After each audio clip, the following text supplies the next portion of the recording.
estamos enjoados. Sabe por que não estamos enjoados? Porque Deus nos capacita para que nós possamos alcançar coração sábio. E um coração sábio não é enjoado. Um coração sábio, ele é cauteloso. Um coração sábio, ele sabe o momento certo de andar. Ele sabe o momento certo de caminhar. Porque quem o domina não é a vontade própria mais. Quem o incentiva não é mais uma opinião desse ou daquele outro. Mas quem o domina, quem capacita-o, quem levanta-o, quem exalta-o, quem dá bênção, quem dá vitória e quem dá salvação é o próprio Espírito Santo de Deus. Eu também não quero ser chamado de água medicinal.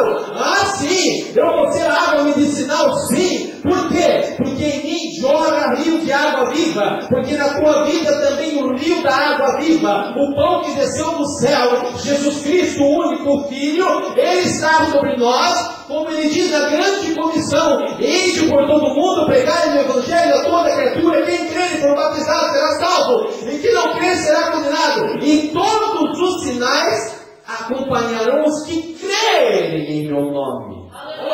Nós temos um efeito medicinal no meio de uma humanidade corrompida, podre, decaída e depravada.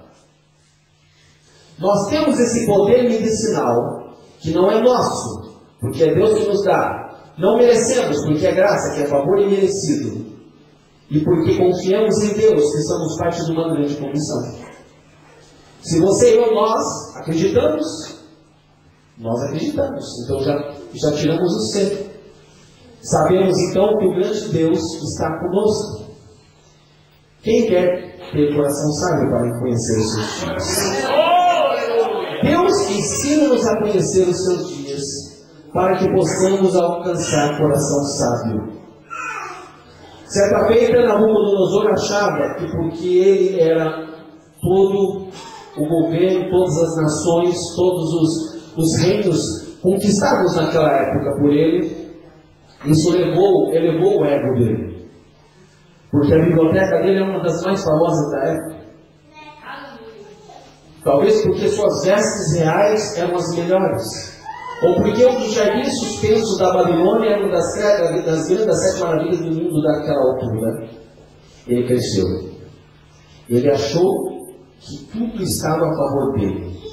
E ele não sentou e não quis reconhecer e pedir a Deus para que o ensinasse a ter coração sábio. E não pediu que Deus ensinasse a contar os dias. Mas o que aconteceu numa época desta? Ele ainda disse assim: derribarei os meus celeiros, edificarei outros maiores, e aí recolherei todo o meu produto e os meus bens. Isso diz em Lucas, e também Nabucodonosor pensava isso na altura também. Só que muitas pessoas, quando não querem pedir ao Senhor para que ensinam a ter coração sábio, mas que Deus chamou, entra na mensagem de onde? E Deus insiste em usá-lo, Deus nos coloca então na posição que Ele quer. Aquilo que foi dito ontem à noite, reconhecemos que a soberania é de Deus. Isso aconteceu com aquele rei daquela época. Deus o colocou como um bicho, onde passou o tempo, chuvas e cresceu pelos no seu corpo. E ficou ali até que reconhecesse que Deus que manda em todas as coisas. Que a soberania de Deus era acima da soberania daquele império dele daquela época. E depois que tudo isso fora passado e fora cumprido, o que o profeta disse a respeito de Nabucodonosor, ele reconheceu o grande poderio de Deus na vida dele. Quantos de nós hoje somos colocados, quem sabe, nas cavernas? Quantos de nós hoje somos colocados muitas vezes nos turbilhões das águas da vida? Quantos de nós hoje somos colocados muitas vezes no meio de blindados de guerra? E parece que todo mundo na sua vida só tem um alvo na mira, é nós. Por que se tanta gente ao nosso lado, por que nós somos o alvo? Por que nós somos o alvo? Pensa agora um bocadinho só. Por que eu tenho sido alvo? Por que tenho eu acontecido todas essas coisas? Por que eu? Por que tu? Por que vós? Por que nós temos passado por tudo isso? É porque Deus tem ensinado-nos a contar os nossos dias, e não temos colocado isso em pauta diante da nossa vida, e não temos reconhecido, mas Ele tem ensinado a contar os nossos dias. Quando sentamos, vamos falar, passamos aquilo, mas glória a Deus, aleluia, estou vivo, já estou hoje. Passamos aquilo, glória a Deus, aleluia, estou vivo, venci, estou hoje. Lembro-me daquilo, mas glória a Deus, aleluia, estou sentindo a presença de Deus nesse lugar e estou sendo abençoado por Deus nesse momento. E é assim que acabamos reconhecendo o momento de Deus a contar os nossos dias. E a partir disso, consoante a isso, é o nosso amanhã. É o nosso proceder, é o nosso caminhar, é o nosso levantar, é o nosso buscar, é o nosso gerir situações baseadas, encaminhados, direcionados diante do Espírito de Deus. As visões temporais acabam, as visões terminarão. A Bíblia diz: ora o mundo passa e a sua concupiscência, mas aquele que faz a vontade de Deus permanece para sempre. Fazer a vontade de Deus é fácil, irmãos? Não é muito. É complicado. É complicado. Servir a Deus é fácil? Não é fácil. Mas não é impossível. Porque se impossível fosse, Jesus Cristo teria entregue tudo aquele dia. Ora, manda descer aqui miríades de anjos, destrói toda essa gente que está roubando de mim, escarnecendo de mim, e acaba com tudo isso. Deus não poderia, depois, se destruir o mundo pelo dilúvio? Acabar tudo em fogo, terminasse tudo. Mas aonde estaria Deus se fizesse? Se o próprio Deus prometera que não destruiria de novo? Onde estaria a promessa de Deus?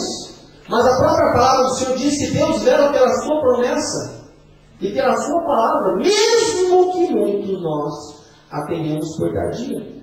E é fiel em cumprir.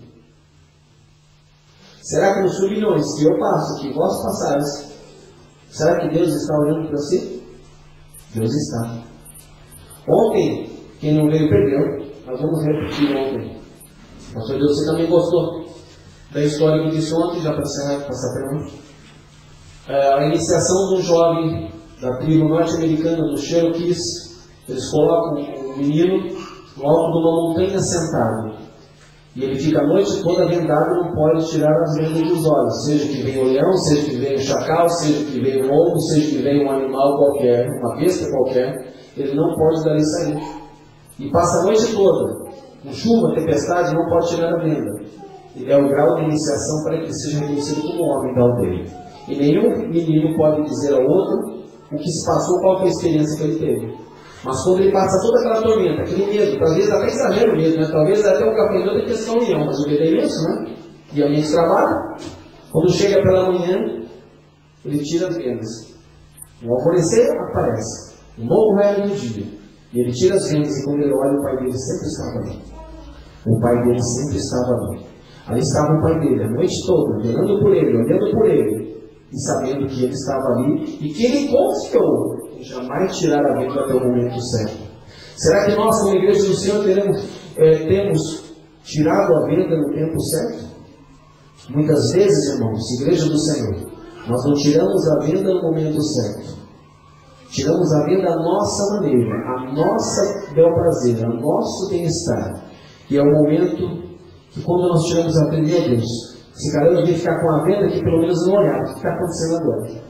Só que quando não enxergamos, quando achamos que estamos imperceptíveis a certas situações, insensíveis, às vezes é inaudíveis, não estamos ouvindo. O próprio Deus nunca está surdo. O próprio Deus nunca está cego. O próprio Deus nunca está coxo para que não ande para não te socorrer. O próprio Deus nunca está maneta para que não possa segurá-lo pelas mãos. E o próprio Deus nunca está indiferente àquilo que nós passamos na nossa vida. Ensina-nos a contar os nossos dias, para que alcancemos coração sábio. Muitas vezes você deve ter passado pelo Salmo 90, capítulo 90, versículo 12, e não perceberam a importância que tem esses salmos na nossa vida, em exclusivo este versículo, este verso. Que nesta tarde possamos aprender a contar os nossos dias. Quando as coisas estiverem apertando para o seu lado, como apertam todos os dias para o nosso lado, Vamos sentar, vamos pensar e falar. Ebenezer, Ebenezer, Ebenezer. Até aqui ajudou o Senhor nosso Deus. Ebenezer, Ebenezer, Ebenezer. Até aqui nos ajudou o Senhor. Ebenezer, Ebenezer, Ebenezer.